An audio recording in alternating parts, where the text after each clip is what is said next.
عنصر الشرطه المصري هو اكفأ العناصر ولا جدال في الكلام دوت، اكفأ العناصر في منطقه الشرق الاوسط، لانه بيشتغل باقل الامكانيات وبيحقق نتائج الى حد ما كويسه، وفي نفس الوقت واقف قصاد ارهاب غاشم باقل المعدات اللي ممكن يتم العمل بيه. الاعتماد على العنصر البشري او الاعتماد على الكم فقط هو شيء ممكن ما يكونش مجدي. وانا هضرب بمثال احدى الدول العربيه اللي بتعاني من عمليات ارهابيه منذ عام 2006 و2007 حتى اليوم، صرفت اكتر من ما يقرب من نص مليار دولار على اجهزه الكشف عن المفرقعات او صد السيارات المفخخه او كشفها. ومع ذلك نظرا لضعف عنصر الشرطه وكفاءته هناك، هم حتى الان مش قادرين يمنعوا الهجمات الارهابيه اللي بتحصل بشكل يومي. انما هنا في مصر زي ما قلت لك عنصر الشرطه هو من اكفأ العناصر الموجوده في الشرق الاوسط، بيشتغل باقل الوسائل والطرق البدائيه، ومع ذلك هو مستمر وبيصد الهجمات وواقف على رجليه وصامت في وش الارهاب.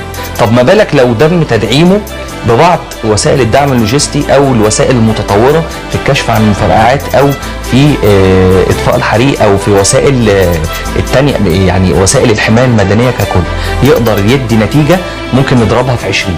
لو زادت نسبه التوعيه عند المواطن واصبح المواطن بعد ما كل يوم بنشوف قنبله محطوطه في مكان ما على مرأى ومسمع من الجميع وكانهم فاقد البصر تماما، المفروض المواطن النهارده هو شغال ضابط بوليس او ضابط مباحث، المفروض ان هو ماشي حاطط عينيه في وسط راسه، لان الداخليه مش تقدر تعمل حاجه لوحدها، فمنوط بيه ان هو اول ما يركب اتوبيس، اول ما ينزل مترو، اول ما يمشي في الشارع، ان هو يطلع يقول او يبص يمين وشمال ويطلع يا جماعه في حاجه هنا، في حاجه هنا، مفيش حاجه كافيه والكمال لله وحده.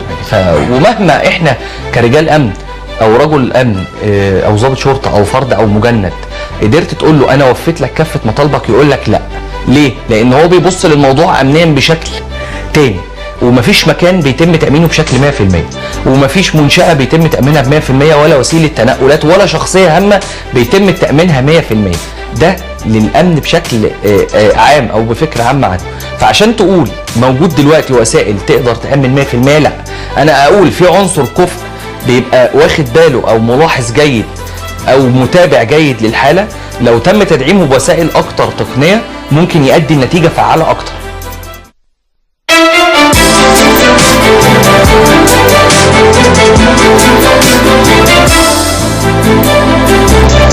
دي شهاده من النقيب هشام صالح، خبير امني بمركز البحوث والدراسات الامنيه ومتحدث باسم نادي ضباط الشرطه السابق. الراجل يتكلم بموضوعيه شديده جدا، بيقول انه الكفاءه البشريه وكفاءه ضباطنا وافرادنا في الشرطه المصريه هي الاعلى في الشرق الاوسط، وهذا حقيقي.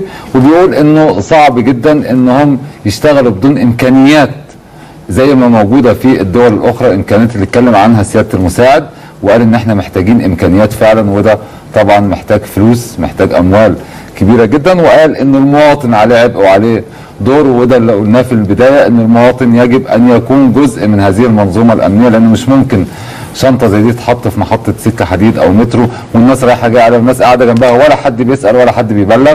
دي شهاده موضوعيه من النقيب